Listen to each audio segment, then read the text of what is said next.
le jour le plus traumatisant et le plus déstabilisant de ma vie. 2 octobre 2014. Je me rappelle que c'était le jeudi. En fait, il faut revenir au mercredi soir. Je me suis retrouvé en train de regarder différentes vidéos sur YouTube, différentes expériences de mort imminente. Et différentes vidéos qui me laissaient tellement effrayé. Et je regardais, et j'étais sidéré. Cela captivait mon attention. Et ça a commencé à me faire très peur. Je me demandais, mon esprit commençait à avoir de ces questions. Mon Dieu, cela est-il vraiment réel? Bien sûr, je ne pouvais pas comprendre, n'ayant jamais été dans cet endroit. Et donc, je me suis mis à prier. Je me rappelle que je marchais dans mon appartement. J'allais et venais, et demandais au Seigneur dans ma prière. Seigneur, si tu me donnes une expérience hors du corps, je fais le vœu de partager ta parole, et de dire aux gens ce que j'ai vu. Je priais, sans m'attendre à ce que Dieu me réponde. Je ne faisais que prier, je priais, sans m'attendre à une réponse particulière. Et, après cette nuit, le lendemain, le jeudi 2 octobre, j'ai fait ce rêve. Et mon esprit a quitté mon corps. C'était comme si j'étais dans mon appartement, et mon esprit a été aspiré hors de mon corps. Et je suis passé par différents ravissements de lumière, de couleur blanche éclatante. Le meilleur que je puisse l'expliquer, c'est des différents flashs de lumière, puis apparaît devant, un ciel totalement bleu, sans nuages. C'était comme un endroit bleu, sans aucune terre, aucun arbre, aucune herbe, aucune eau. Rien. Il n'y avait rien, à part une atmosphère bleue. Et cela allait sur des millions, et des millions de kilomètres. Rien d'autre n'existait, comme si rien d'autre n'était caché. Tout était devant tes yeux, pour que tu puisses voir. Et nous étions dans une sorte de corps transparent. Un genre de corps lumineux qu'on pourrait rapporter à une âme ou un esprit. Et je pouvais voir à travers. C'était si transparent. Et en face de moi, c'était des milliers, sur des milliers, de personnes similaires à ce que j'étais. Et des milliers sur des milliers derrière moi. J'ai su que c'était une sorte de forme de l'âme. Et au milieu de ma poitrine, il y avait des graines de diverses semences. Je ne savais pas pourquoi elles étaient là. Et j'ai réalisé que j'étais en fait le seul être capable de bouger, hors de l'endroit où je me trouvais. De regarder, d'observer, de sentir, de goûter, et vous savez, de sentir la peur. Tous mes sens étaient actifs à ce stade-là. Et donc, j'ai commencé à regarder aux alentours, et à observer les choses que je voyais, sans savoir que c'était un rêve. Je pensais que c'était la réalité. Je pensais que cela se déroulait vraiment. Et j'ai regardé vers l'avant, et il y avait ce grand ombrage, très loin devant moi. Dans la ligne, c'était comme des milliers, et des milliers de personnes devant moi. Et il y avait cette ombre, une énorme ombre, mais elle n'avait aucun détail. C'était comme une vapeur. Et je pouvais voir que c'était une ombre de quelque chose qui était en face. Et à ce stade-là, j'avais beaucoup de questions, dans ce rêve. Puis venu de nulle part, j'ai entendu ces mots. Éloigne-toi de moi. Puis cet espace est juste embrasé, à un niveau que je ne peux pas qualifier. Du côté gauche de Dieu, de Jésus-Christ, ou comment vous l'appelez au jour du jugement, de son côté gauche à lui, il y avait un grand gouffre qui s'est ouvert. Et il y avait des pierres de feu. C'est comme quand tu prends un briquet, et que tu essaies de faire jaillir une flamme. Mais à la place du feu, c'était des pierres. Et elles jaillissaient de ce gouffre. Et quiconque à qui Dieu disait, « Éloigne-toi de moi », était englouti par ce gouffre. Et les flammes, et les pierres étaient si brûlantes que ça nous brûlait. Nous tous à l'extérieur de ce gouffre, le côté gauche de notre corps ou de notre forme. Ça nous brûlait, et tout le monde faisait ce geste. C'est comme quand tu dis à quelqu'un, ferme la porte, il fait très froid. C'est ainsi qu'était cette intensité. Puis le gouffre s'est fermé. La chose se passait tellement vite, que les cris étaient encore là. J'entendais. Éloigne-toi de moi. Et ça se fermait, et le cri après. Cela me terrifiait. Et sorti de nulle part, quelque chose nous harponnait, et faisait avancer la file. J'ai commencé à penser, et à comprendre où on était. Oh mon Dieu, peut-être que c'est le jour du jugement? Moi qui avais tant de questions. Et j'entendais, éloigne-toi de moi. Éloigne-toi de moi. Et toutes ces différentes personnes étaient envoyées en enfer. Et la partie qui m'a effrayé le plus, c'était quand, pour les gens qui étaient jugés, tu pouvais entendre quand Dieu leur parlait. Et tu pouvais entendre toutes les choses pour lesquelles ils étaient jugés. Donc, si quelqu'un allait en enfer pour quelque chose que tu as aussi pratiqué dans la vie, tu savais où tu allais finir. Et donc je voyais les gens qui partaient.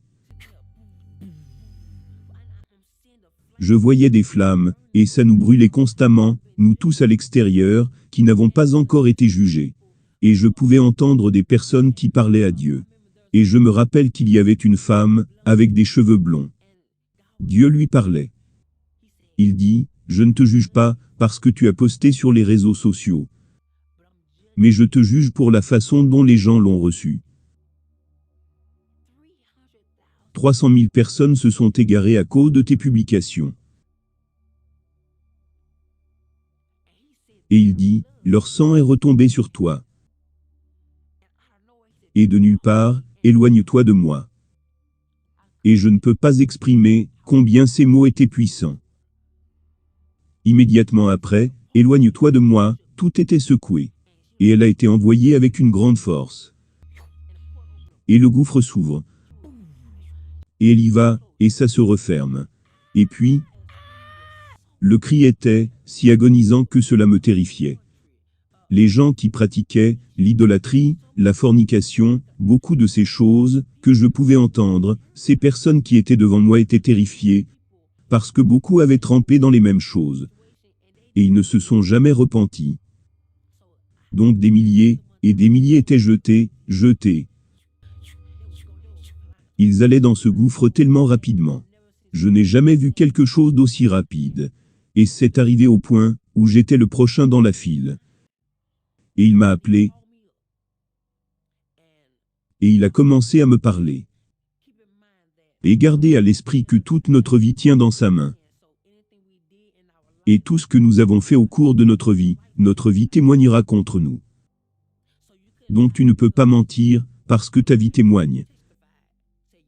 Elle dit, oui tu l'as fait. Tu as fait ceci, tu as fait cela à cette époque, oui tu l'as fait. Et au moment où Dieu me parlait, il y avait un grand écran. Comme si, quoi que Dieu dise, cela avait eu lieu. Et donc, il a commencé à me parler. Il a commencé à me raconter tout ce que j'aurais pu faire de mieux, et, à ce stade, j'étais comme, ok Seigneur, oui j'aurais pu faire ça en mieux, je l'ai pas fait. Donc il a commencé à me parler d'autre chose, et il a amené cette histoire, avec cette femme en particulier, et il m'a demandé pourquoi je ne lui ai pas pardonné, et il m'a donné son nom spécifiquement. Je ne vais pas le dire ici. Il m'a donné spécifiquement son nom, et j'ai su exactement de quoi il parlait. Il m'a demandé pourquoi je ne lui ai pas pardonné. J'ai répondu que je l'avais fait. Seigneur Dieu, je lui ai pardonné. Il a dit, eh bien, si tu lui as pardonné, quand tu l'as au téléphone, comment se fait-il que tu la traites, comme si cette situation se déroulait encore, et encore? Et j'ai dit, Seigneur Dieu, mais je lui ai pardonné. Et il dit, si tu lui as pardonné, pourquoi il y a toujours ces graines de semences sur ta poitrine? Je me regarde, et j'étais comme, oh mon Dieu. Donc ces choses, ce sont les graines de semences de ce que j'ai fait dans ma vie, les choses que je n'ai pas pardonnées. Donc il me parlait, et j'étais comme, oh mon Dieu. Et il m'a regardé et a dit, parce que tu ne lui as pas pardonné, je ne te pardonne pas certains de tes péchés. Et j'étais comme, oh mon Dieu. Et il a commencé à me dire beaucoup d'autres choses. Et il ne m'a pas encore dit une seule bonne chose, jusque-là. Et à ce stade, je commence à être terrifié, parce que mon esprit commençait à penser à cet endroit. J'imaginais combien ce feu brûlant sera déversé sur moi quand ce gouffre va être ouvert. Et donc, j'étais effrayé. Je ne sais pas comment expliquer à quel point j'étais terrifié. Les mots ne peuvent pas le décrire. Combien c'est terrible. Les mots ne peuvent pas décrire combien c'est terrifiant d'être face à face avec son Créateur. Et il n'y a rien qu'on puisse lui cacher. Rien. Tes pensées intérieures sont mises à nu devant lui. Tes perceptions, comment tu te sens, toutes les choses que tu abrites dans ton corps, sont présentées devant lui. Et donc, je suis arrivé au point où j'étais comme, je ne voulais plus entendre Dieu. J'étais vraiment en train de tourner ma tête, parce que j'étais effrayé que, vous savez, que c'était fini. J'étais si effrayé. Et donc j'ai tourné ma tête. Et il était juste constamment en train de me dire ce que je n'avais pas fait de juste, ou que j'aurais dû mieux faire. Et à ce stade, je savais que j'allais en enfer. Je le savais. J'étais entièrement persuadé que c'était ça. Donc je tourne ma tête, et j'étais comme. Je ne veux pas en entendre plus. Tu connais mes pensées. J'étais juste comme. J'essaye juste d'imaginer à quel point l'enfer sera difficile. J'étais comme, oh mon Dieu, Seigneur, je n'ai plus aucune chance. Si j'y vais, je ne pourrai pas revenir. Oh Seigneur, s'il te plaît, ne m'envoie pas là-bas. S'il te plaît, oh Dieu. J'étais très terrifié. J'étais plus terrifié que je ne peux l'exprimer.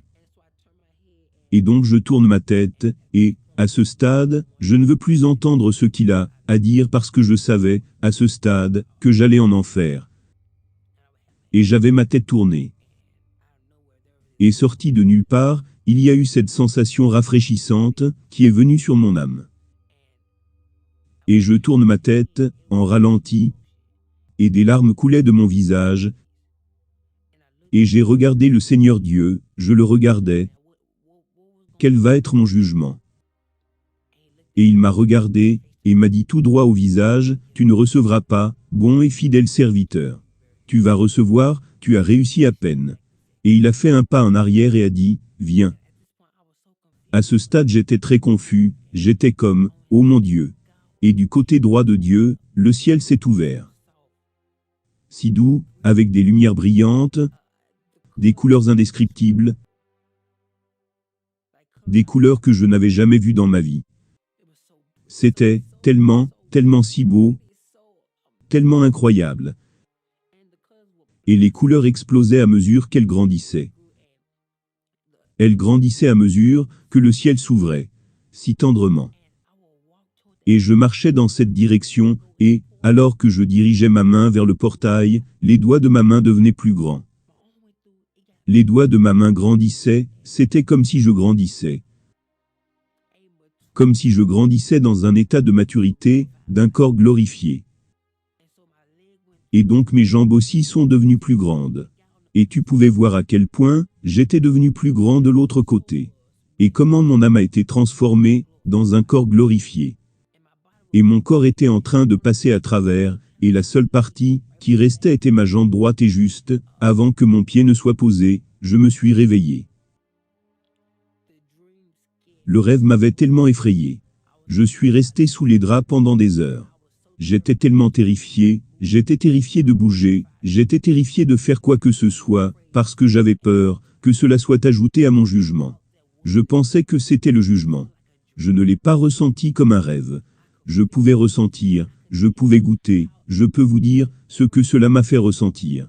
Tout était si vivant, dans le rêve. Et, à ce moment, j'ai demandé à Dieu, pourquoi m'as-tu donné ce rêve? Il m'a répondu, parce que je veux que tu préviennes mon peuple. Que les choses que tu as vues, sont les choses qui doivent arriver. Et je n'avais pas réalisé ce pourquoi j'avais prié, et les vœux que j'avais faits devant Dieu. Que Dieu allait le réaliser, et que maintenant il attend que je réalise ma part. Donc c'est pour cela que je suis là en train de vous parler en ce moment. Pardonnez. Laissez tomber. Je ne pourrais pas vous décrire combien de personnes permettent à la rancœur de grandir en eux et de causer de l'amertume, ce qui leur fait faire les choses pour lesquelles ils sont jugés, des choses qui leur feront rater le paradis. J'étais terrifié, j'ai vu tellement de gens qui allaient en enfer. C'était comme si j'étais le seul, parmi des milliers et des milliers devant moi. C'était effrayant pour moi.